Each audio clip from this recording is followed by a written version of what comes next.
Because at least as far as I understand, there's oh yeah, like don't buy peyote because peyote is endangered and so on and so forth.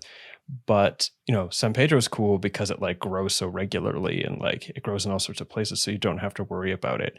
But from what I've heard you speak to, there's actually quite a significant concern for conservation of these plants in their native environments or where they're endemic to. Can you speak a little bit to that, please? Yeah, absolutely. And so I think, people cultivate San Pedro and they think, oh, San Pedro grows really fast. It's really easy to grow. Um, and that's true. When it's cultivated, it does grow really fast. It does grow beautifully. It is fairly easy to grow if you have enough light. Um, but when you actually get into the wild habitats of these plants, the endemic habitats in Peru. And just for a little background, the last 4 years of my PhD has basically been traveling throughout all of these endemic habitats, or most of these endemic habitats in Peru. Peru probably contains around 95% of the native wild habitat of San Pedro, 90 to 95%. So, traveling through these places, many of which have only had roads constructed in the last 10 to 15 years, we see that the plants are threatened from a variety of ways. Climate change overall is impacting cacti a lot. So that's one sort of factor, the longer drought cycles, the excess of water sometimes. And so that's affecting cacti, but that's not the biggest thing that's affecting them. In the north of Peru, they've been overharvested for years.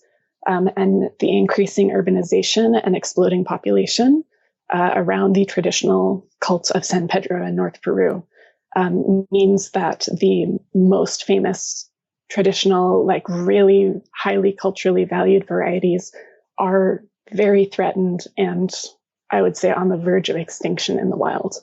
And so there have been a couple studies about these varieties particularly. They're in Spanish, so maybe that's why people have not kind of noticed them. But the most valued varieties of the plant have been overharvested in the wild for years in a way that has, just decimated, more than decimated them. So that's in North Peru. That's traditional use. In the Lima area, where the Echinopsis peruvianas grow, something new is happening because those are not traditionally overharvested. They're traditionally not harvested at all lately. 500, 1,000 years ago, they were really culturally important, but the indigenous tradition has completely been lost in this area. So, people use the plants as, fences to keep cattle in, to separate their fields. And the problem here is that, as I was saying in the early 2000s, the Cusco market of international travelers and people working for international travelers started to discover these Lima area plants and very quickly just started to harvest them.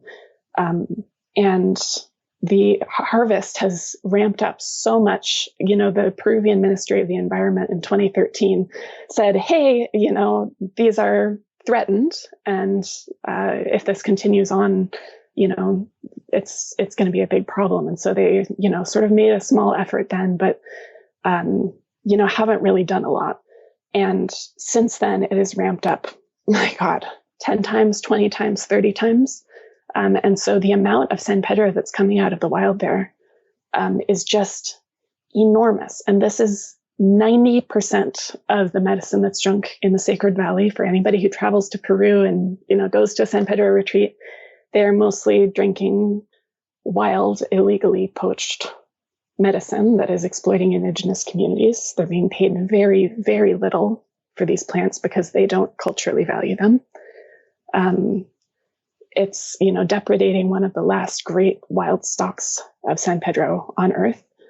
And also, if you, have any San Pedro powder in North America or Europe, that San Pedro powder, there's a 95% chance that came from those plants. And so there's sort of over harvesting happening by traditional people, just not necessarily knowing what's happening, because the curanderos, the people who work with the plants, are not the ones harvesting. They're paying somebody who's bringing the plants from the wild.